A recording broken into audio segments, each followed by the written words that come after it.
Hello guys! Nandito na ako sa... Ano bang pangalan dito ate? Romy. Nandito ako kay ate Janet. Oh, ayun no. Ayun ang city ng Berot. Nandito kami ngayon sa Romy. Ang Berot na binomba. Ang ganda ng mga tanim dito ni ate Janet. Guys. Kikita niyo sa baba. Ayan, namumulaklak na. Ano ayan ate? Yung namumulaklak.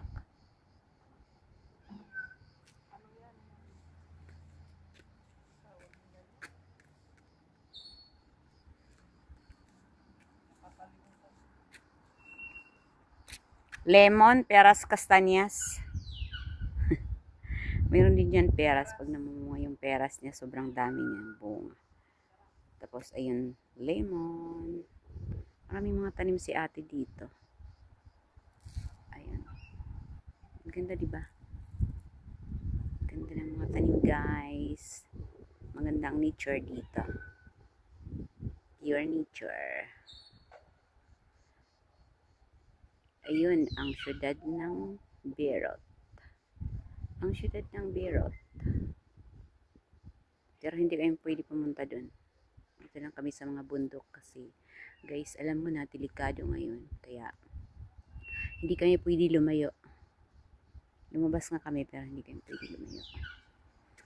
Okay, ayun si ate. Naghihintay kami. Bye-bye. Ganda ng bulaklak ko, diba?